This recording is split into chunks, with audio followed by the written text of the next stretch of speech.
नमस्कार दोस्तों, स्वागत है आपका अनुराग की वाणी यूट्यूब चैनल पर। मेरा नाम है अनुराग। आज मैं आप सभी के लिए लेकर आ गया हूँ एक और सच्ची और डरावनी कहानी।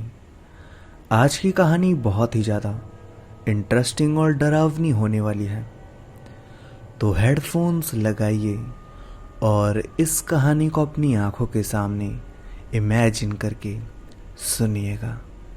सुबह सुबह गांव के पीछे छोटी पहाड़ी पर बने इक्के दुक्के किंतु उपजाऊ खेत की जांच परख करने कुछ किसान पहुंचे तो सहसा ही वे ठिठक गए। सामने लहूलुहान एक नवयुवक अधमरे स्थिति में औंधे मुंह पड़ा हुआ था। घबराए किसान भागकर नवयुवक के पास जाते हैं। जैसे ही वे नवयुवक को पलटते हैं, उनमें से एक किसान जो उस नवयुवक से परिचित था, उसने नवयुवक का परिचय देते हुए उसके मनोज नाम की पुष्टि की। बताया कि इसके घर तो रोना पीटना मचा हुआ है, क्योंकि कल से ही ये लापता था। गांव के करीब वाले जंगल में तेंदू के पत्ते झुहाने गया था। सब तो आ गए, किंतु इसका कहीं पता न चला।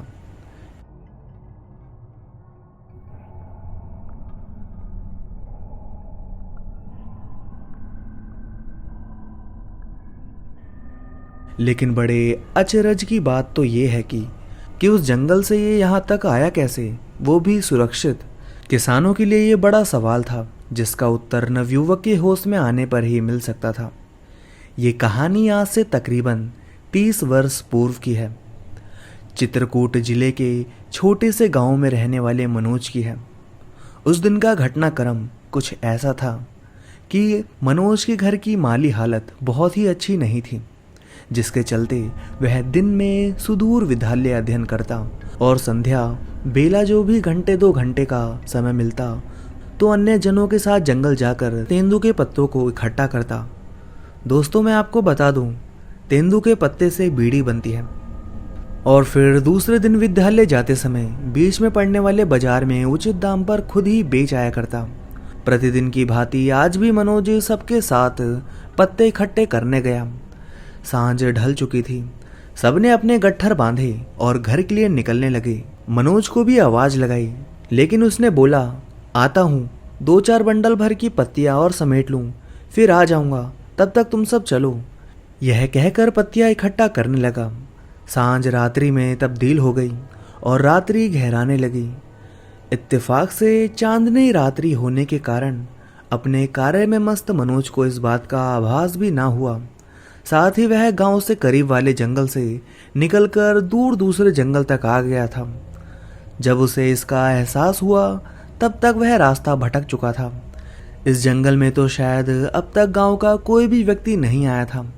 उसे याद आया कि बाबा बताया करते थे, छोटी पहाड़ी के पीछे वाला जो जंगल है, उसके थोड़ा और आगे जाने पर घने और भयानक जंगलों का विस्तार है, जहां बाबा अक्सर अपने साथियों के साथ शिकार के लिए जाया करते थे।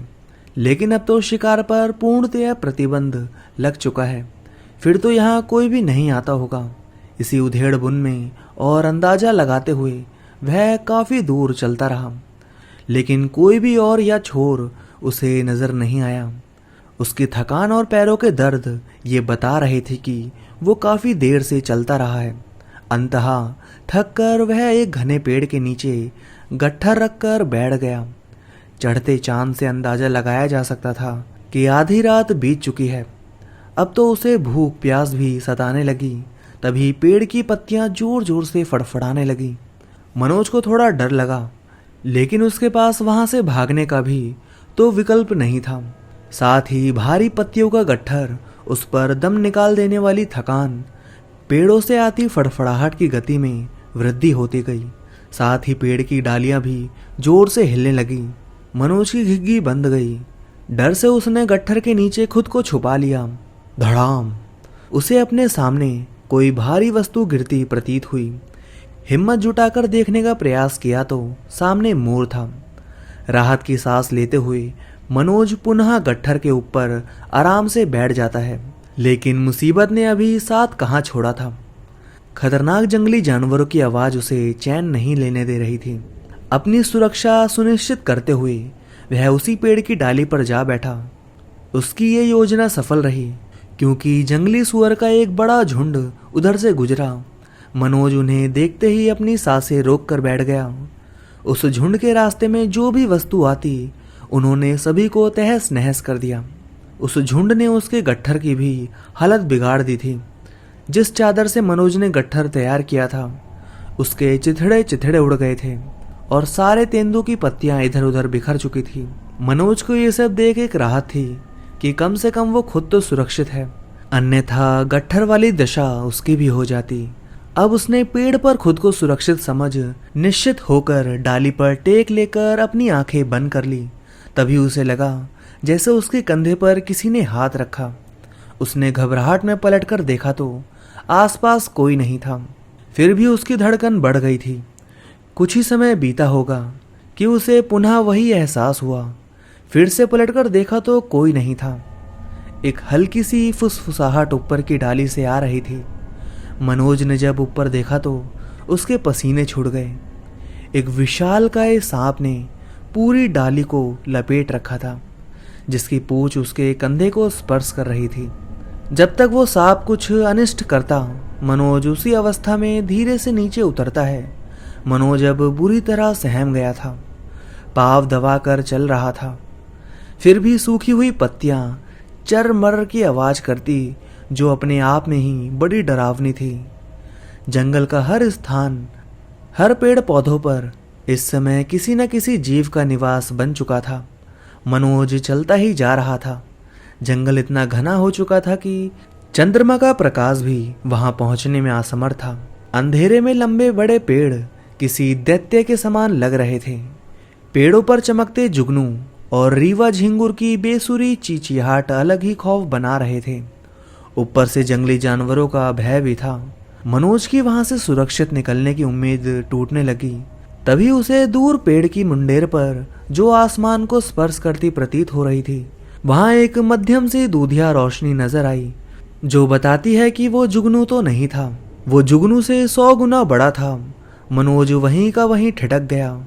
वो गोलाकार रोशनी पेड़ से एक बार नीचे उतरती, फिर ऊपर चढ़ जाती।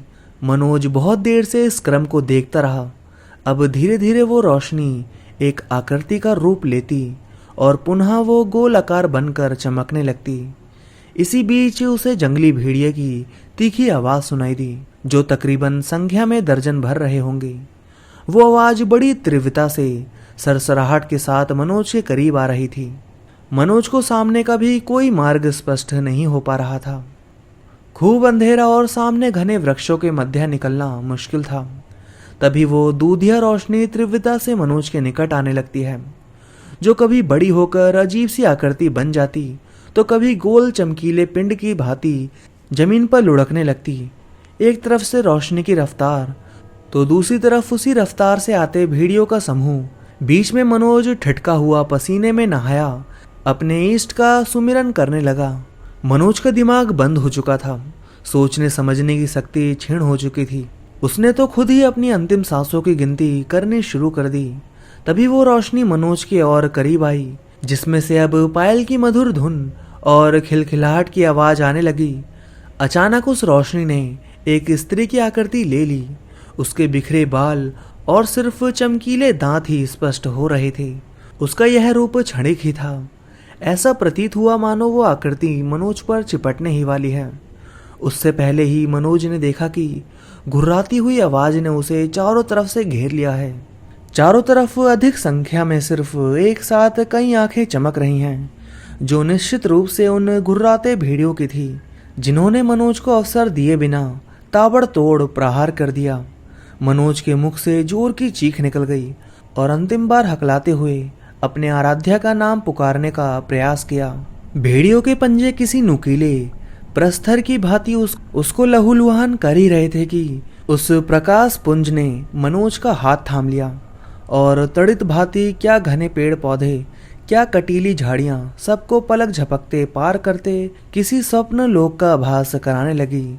इतने घने जंगल की, जिसमें इंसान के खड़े होने की भी जगह ना थी, सबको हवा की तरह स्पर्श करते हुए मनोज मीलों की दूरी तय कर चुका था। अब कुछ ही दूरी पर मनोज के बाबा की बताई हुई छोटी पहाड़ी भी नजर आने लगी।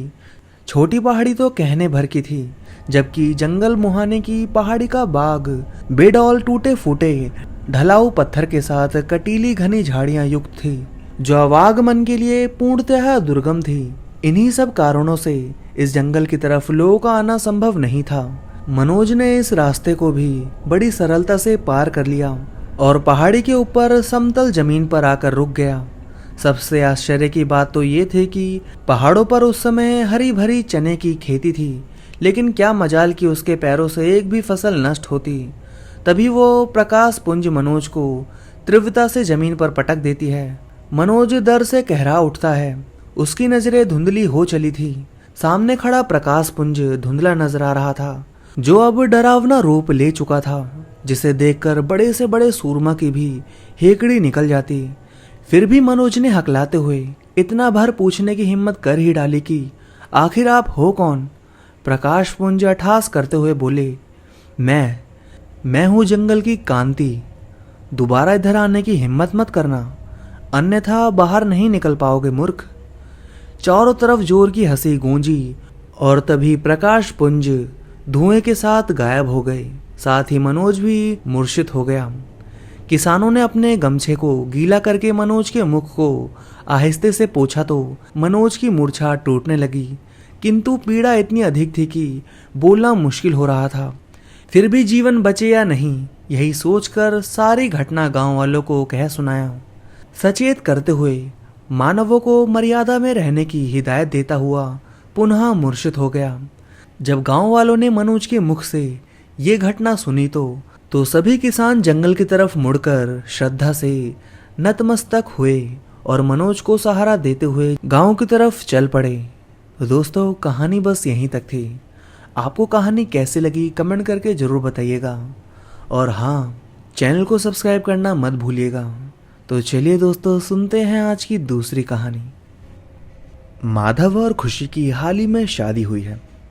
दोनों एक ही संस्थान में काम करते थे और काम के सिलसिले में हुई एक मीटिंग में दोनों की मुलाकात हुई, जो दोस्ती से शुरू हुई और बाद में जीवन के सफ़र में हम सफ़र बन जाने तक मुकम्मल हुई। खुशी के माता पिता माधव को पसंद नहीं करते थे, इसलिए दोनों ने परिवार के खिलाफ जाकर कोर्ट में शादी कर ली। अब दोनों का एक ही सपना है, खुद का घर। खुशी परियों की कहानियां सुनकर बड़ी हुई, इसलिए आज भी उसकी दुनिया, उसके सपने लड़कपन की तरह ही थे। वह अक्सर माधव से अपने सपनों के घर को लेकर बात किया करती थी।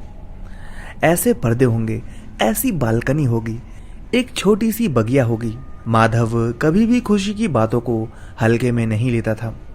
उसका लक्ष्य भी यही था कि वह खुशी के सपनों का घर बनवाएगा। खुशी की तबीयत ठीक नहीं होने के कारण माधव ने खुशी को नौकरी ना करने की सलाह दी, जिसे पति की आज्ञा और अपने ही हित की बात मानकर खुशी ने स्वीकार कर ली।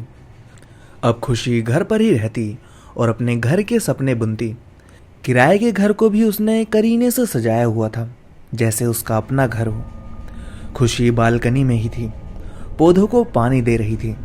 तभी माधव की गाड़ी की आवाज़ आई। खुशी ने मन में सोचा, अभी तो इनके आने का समय नहीं हुआ है, कोई और होगा। तभी डोरबेल बजी। खुशी ने दरवाज़ा खोला तो देखा फूलों का गुलदस्ता हाथ में लिए, होठों पर मुस्कान के साथ माधव खड़ा है। खुशी खिलखिलाकर हंसते हुए बोली, आज क्या खास बात है जनाब? माधव बोला, पहले अंदर तो आने दीजिए मैडम, फिर बताएंगे। अंदर आते ही माधव सोफे पर पसर कर बैठ गया और अपनी टाई को ढीला करते हुए खुशी से कहने लगा, आज मैंने हमारे सपनों का घर खरीद लिया है। अब तुम जल्दी से तैयार हो जाओ और मेरे साथ अपने सपनों की दुनिया देखने चलो। आज खुशी को लग रहा था मानो वो आकाश में उड़ रही हो। उसकी खुशी का ठिकाना ही नहीं रहा। आज हर बात, हर चीज उसके दिल को छू रही थी। गाड़ियों का शोर भी उसे किसी मधुर संगीत सा लग रहा था। कुछ ही देर में खुशी अपने सपनों के महल के सामने खड़ी थी। घर वाकई वैसा था जैसा वह सोचा करती थी। माधव ने घर की चाबी खुशी के हाथ में थमाते हुए कहा, जा खुशी, जी ले अपनी जिंदगी, हंसते हुए चाबी लेकर खुशी ने घर की ओर दौड़ लगा दी। लोहे का बड़ा सा गेट खोलते ही छोटी सी बगिया दिखी। फिर बड़ा सा लकड़ी का मुखिया द्वार दिखा जिस पर ताला लगा हुआ था। खुशी ने ताला खोला और फिर भगवान गणेश का नाम लेकर मुख्य द्वार खोला। सामने गुलाब की पंखड़ियों से बना एक बड़ा सा दिल था जिसके अंदर वेलकम लिखा हुआ था। माधव खुशी के पीछे ही था और इन सारे पलों को कैमरे में कैद कर रहा था। खुशी के चेहरे पर इतनी खुशी, इतना सुकून उसने आज पहली बार देखा था। चिड़ियों सी चहचहाती खुशी पूरे घर का मुआयना कर रही थी। उसे घर बहुत पसंद आया। माधव को गले से लगाते समय उसकी आंखों में खुशी के आंसू छलक आए और फिर खुशी ने धीरे से कहा, आई लव यू माधव। शुभ मुहूर्त गृह प्रवेश किया गया। गृह प्रवेश वाले दिन अचानक ही बहुत तेज हवाएं चलने लगी। बहुत मुश्किल से हवन संपन्न हुआ। खुशी के मन में कुछ संदेह हुआ जिसको माधव ने यह कहकर टाल दिया कि यह तो प्रकृति से जुड़ी बात है। माधव रोज सुबह 9 बजे ऑफिस निकल जाते और रात 8 बजे या लेट होने पर कभी कभी 9 बजे घर आते। इस बीच खुशी अकेले घर पर रहती। उसे कई बार लगता जैसे घर में कोई और भी है। इस बारे में उसने माधव से भी बात की। माधव ने उसे उसका वहम कहकर समझा दिया और कहा, तुम अपनी पसंद के काम में मन लगा लिया करो। खाली दिमाग शैतान का घर होता है, फिर ऐसे ही विचार आते हैं। खुशी रोज पहले माधव के लिए नाश्ता और टिफ़िन तैयार करती थी। माधव के जाने के बाद ही अपने सारे काम किया करती। आज जब वो नहा रही थी तो उसे बाहर किसी के गुनगुनाने की आवाज़ सुनाई दी। आवाज़ किसी महिला की थी। खुशी सहम गई। उसकी हिम्मत ही नहीं हुई कि बाथरूम से बाहर निकल कर देख ले। फिर उसे माधव की बात याद आई और उसका डर खत्म हो गया। वो बाथरूम से बाहर आई, पूरे घर को देख लिया। सभी दरवाजे और खिड़कियां बंद थीं। घर बहुत सुंदर था, फिर भी खुशी को नकारात्मक ऊर्जा महसूस होती। वह हर समय डरी सहमी सी रहती। अगर फ़ोन की घंटी भी बजती तो खुशी चौंक जाती थी। घर लोन लेकर लिया गया था, इसलिए माधव भी डबल शिफ्ट में काम करने लगा। उसे अब तो कई बार घर आने में रात के 12 या 1 बज जाते। दिन तो खुशी जैसे तैसे काट लेती, पर रात का समय तो सदियों की तरह लगता। खुशी का डर रात के अंधेरे में और गहरा हो जाता। अब तो हर दिन खुशी को नई नई बातें नजर आने लगी थी। उसका शक भी अब पक्का होता जा रहा था कि घर में कोई आत्मा है। उसने माधव से भी यह बात कही, जिसे माधव ने यह कहकर हंसी में उड़ा दिया कि पढ़ी लिखी होकर ऐसी बात करती हो। एक दिन खुशी किचन में चाय बना रही थी, तभी उसे याद आया चाय पत्ती तो अभी राशन के पैकेट से निकाली ही नहीं है और राशन माधव ने कल रात को डाइनिंग टेबल पर रखा था। जैसे ही खुशी ने किचन से डाइनिंग टेबल की ओर देखा तो उसके होश उड़ गए। उसे वहां काली साड़ी, खुले बाल में एक महिला बैठी दिखी जो खुशी को ही देख रही थी। खुशी बेहोश होकर वहीं गिर पड़ी। उसके हाथ में चीनी का कप था जो उसके गिरते ही टूटकर खुशी के हाथ में लग गया। माधव ने रोज की तरह खुशी को कॉल किया और कई बार घंटी जाने पर भी जब कोई उत्तर नहीं मिला तो माधव तुरंत घर के लिए निकला। घर आते ही देखा कि खुशी के हाथ में चोट लगी है और वह बेहोश फर्श पर पड़ी हुई है। माधव उसे हॉस्पिटल ले गया। डॉक्टर ने कहा, घबराने की कोई बात नहीं है, आपकी वाइफ प्रेग्नेंट है और इसी वजह से चक्कर आ गए होंगे, पर अब आप विशेष ध्यान रखिएगा। माधव की खुशी का ठिकाना नहीं रहा, पर खुशी का चेहरा अब भी उदास था। उसे रह रहकर डाइनिंग टेबल वाली बात याद आती, जिसे वह अपना वहम समझती तो कभी सच। खुशी को अब अपनी माँ की बहुत याद आती। उसका मन करता कि माँ से मिलकर उनको सारी बात बताऊं, पर माँ की नाराजगी का ख्याल कर वह कड़वे घुट पीकर रह जाती। उसे अपने किए पर पछतावा भी होता, पर माधव का प्यार उसे फिर से सांत्वना दे देता। खुशी का चेहरा मुरझा सा गया था। उसे देखकर यही लगता कि उसे कोई गंभीर बीमारी है। वह अब खोई खोई सी रहने लगी थी।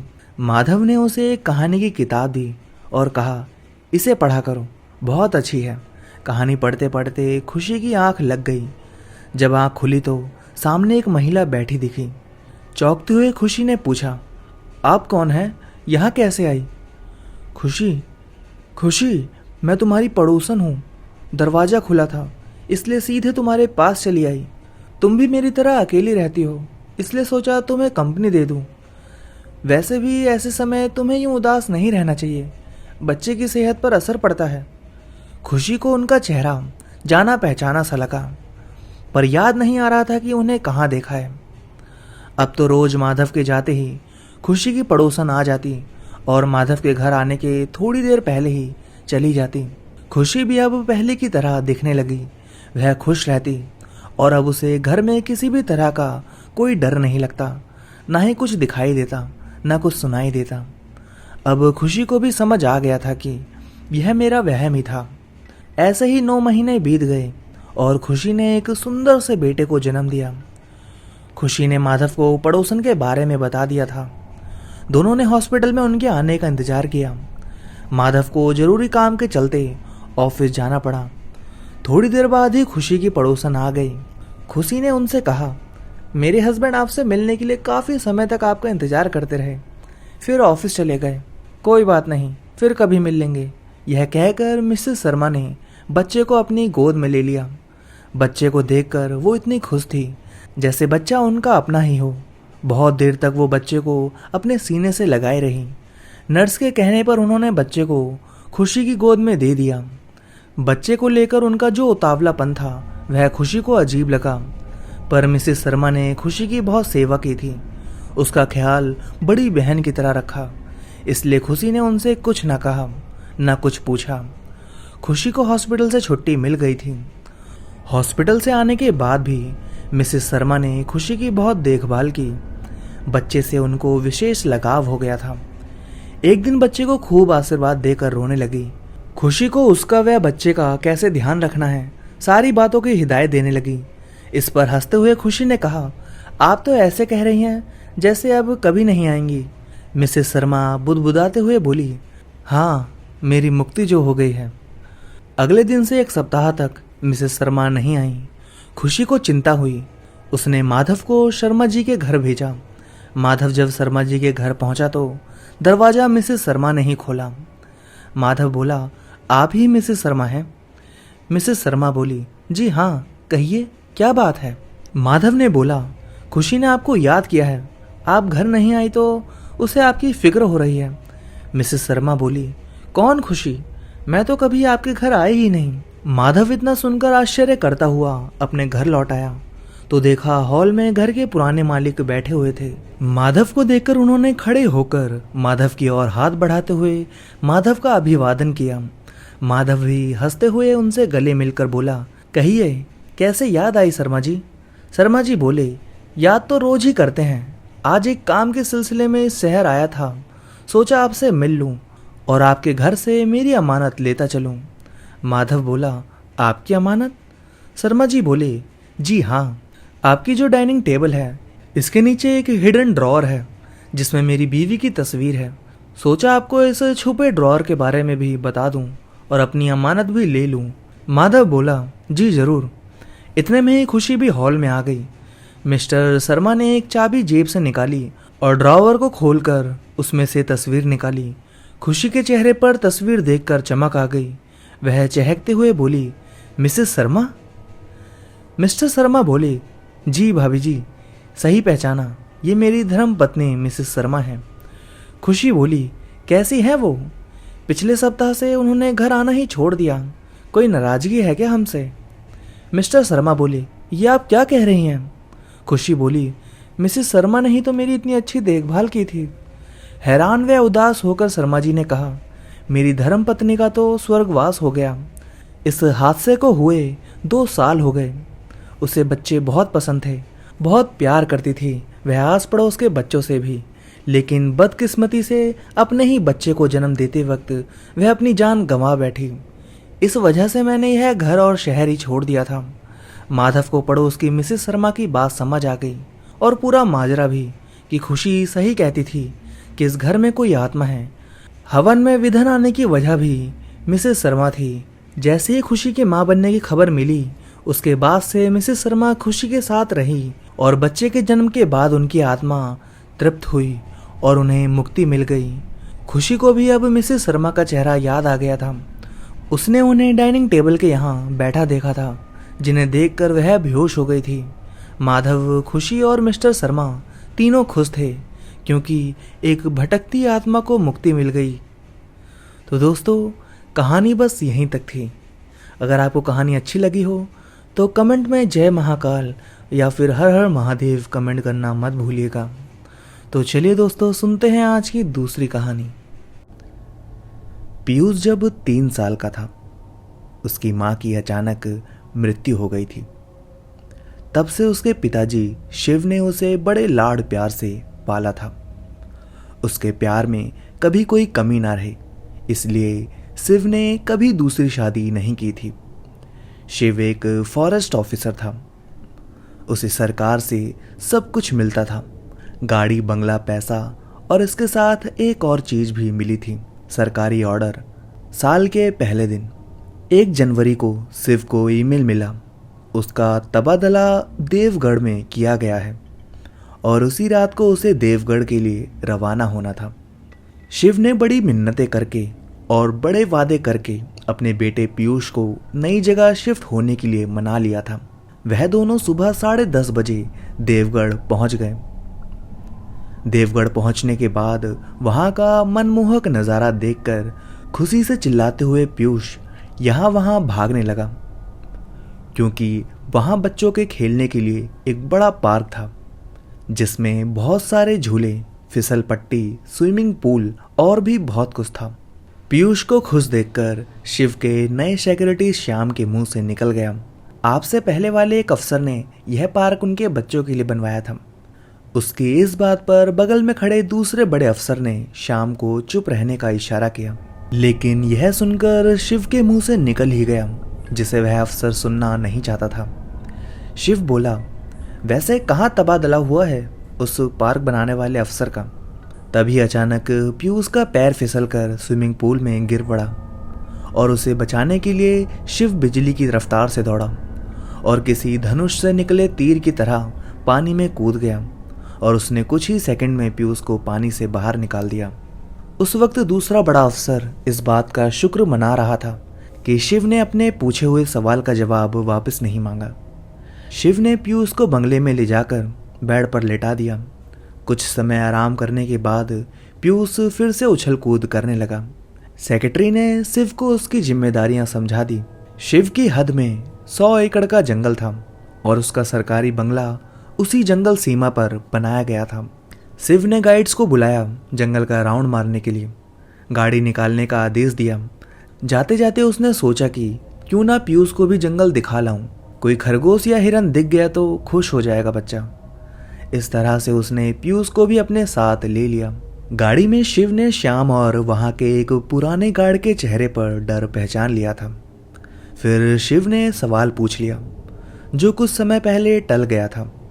उसने फिर पूछा, श्याम, वो पुराने अफसर का तबादला कहाँ हुआ है? ये तो तुमने बताया ही नहीं, और वो बड़े साहब उस बात को टाल क्यों रहे थे? श्याम ने कुछ ठीक से पता नहीं ऐसा जवाब दिया, पर इस बात से शिव सहमत नहीं था। फिर थोड़ा दबाव डालने पर सेक्रेटरी ने सब कुछ बताना शुरू किया। उस पार्क को बनाने वाले अफसर का नाम जॉन डिसूजा था। उसे तंत्र मंत्र सिद्धियों का काफ़ी ज्ञान था। उसका कहना था कि तंत्र मंत्र सिद्धियों की शक्तियों से इंसान अमर भी हो सकता है। उसके पास जादू टोना की किताब का भंडार था, जो उन्हें रात भर पढ़ता था। इसी पागलपन में उसकी मौत एक रहस्यमय और खौफनाक तरीके से हुई, जिसमें उसके परिवार को भी दर्दनाक मौत मिली। जॉन ने सबसे पहले अपनी खुद की बच्ची को पूल में डुबा कर मारा। उसके बाद अपने दोनों बेटों की कुल्हाड़ी से टुकड़े टुकड़े कर दिए और फिर बीवी पर मिट्टी का तेल डालकर उसे जला दिया और पूरे परिवार की बलि देने के बाद आखिर में खुद बंगले के सामने वाले पेड़ पर फांसी ले ली। ये सब उसने मध्य रात्रि रात के वक्त किया था। एक गार्ड ने उसे रोकने की कोशिश भी की थी, पर जॉन ने उसका भी पेट चीरकर उसकी आंतें बाहर निकाल दी थी। हम जब सुबह वहां पहुंचे तब उसकी बेटी की लाश पूल पे सफेद होकर तैर रही थी। उसके नजदीक ही उसके बेटों के कटे हुए हाथ पैर और सिर के टुकड़े पड़े थे। उसकी बीवी की जली हुई लाश आंगन में पड़ी थी और इसके साथ ही जॉन की लाश पेड़ पर लटक रही थी। बहुत ही डरावना नज़ारा था। बाद में उसके परिवार सहित उसे भी सरकार ने जंगल के बीचों बीच तालाब के पास दफना दिया था। शिव ने सवाल किया कि ये सब होने तक बंगले के बाकी नौकर चाकर क्या कर रहे थे। सेक्रेटरी श्याम बोला, उसने ये डरावना पागलपन योजनाबद्ध तरीके से किया गया था। उस रात उसने सभी नौकरों को कुछ पैसे देकर अगली सुबह 12 बजे तक छुट्टी दे दी थी, पर सरकारी आदेश अनुसार 2 गार्ड बंगले पर रुके थे। एक को तो उसने भयंकर मौत दे ही दी थी, पर दूसरा कुछ ऐसी डरावनी चीज़ देखकर भागा था कि वो हमेशा के लिए पागल हो गया है। हमने उसे जंगल में से पकड़ा था। अब वो सरकारी मेंटल हॉस्पिटल में है, उस पर उपचार चल रहे हैं। वो बार बार कहता है कि वो हर अमावस्या को आएगा और एक एक की बलि ले जाएगा। उस दिन से आज तक जो भी अमावस्या की रात उस बंगले में रुकता है, वह सुबह फिर से फांसी लेकर आत्महत्या कर लेता है। तब से हर अमावस्या की रात यहाँ किसी को रुकने नहीं दिया जाता। गांव के पुराने पंडित जी बताते हैं कि जॉन की रूह यहाँ रुकने वाले के शरीर में प्रवेश करके उसे आत्महत्या के लिए मजबूर करती है, इसलिए लोग मरते हैं। उसे हर वक्त अपने काम के लिए एक शरीर चाहिए होता है, और आज भी जॉन की क्रूर आत्मा जंगलों में भटकती है। ना जाने भगवान उसे कब मुक्ति देगा। पूरी कहानी सुनाने के बाद श्याम बोला, सर कल अमावस्या है, आप भी बंगला छोड़कर गांव में रुकिएगा। शिव ने कहा, श्याम किसी को तो इस परेशानी का हल निकालना होगा। ऐसा कब तक वह शैतान मासूमों की जान लेता रहेगा, और चुनौतियों से तो मैं आज तक नहीं भागा। इतना बोलकर वह खामोश हो गए। शिव को अपनी नहीं पर पीयूष की चिंता सताने लगी थी। उसने मन ही मन तय किया कि पीयूष को कुछ दिनों के लिए उसके मामा के घर भेज देना ठीक रहेगा, और खुद ही इस जॉन की आत्मा को हमेशा के लिए नरक में भेज कर ही दम लेगा। शाम होते होते गाड़ी बंगले पे पहुंची। सब बिना कुछ कहे गाड़ी से उतरकर अपने अपने काम में जुड़ गए। उनके जंगल से आने तक नौकरों ने रात के खाने की तैयारी कर ली थी। सभी गाइड्स रात का खाना खत्म करके नाइट शिफ्ट में तैनात हो चुके थे, और गांव के लोग जो खाना बनाने और साफ सफाई के लिए आते थे, वह तो दिन ढलने के बाद ही राम राम का जाप करते हुए अपने घर पहुंच चुके थे, क्योंकि गांव के लोग उस बंगले में रात को रुकने से डरते थे। शिव ने रात के खाने के बाद पीयूष को सुला दिया और खुद भी लेटे लेटे सोचने लगा कि शिव के मामा संग्राम से फ़ोन करके मदद मांग ही लूँ।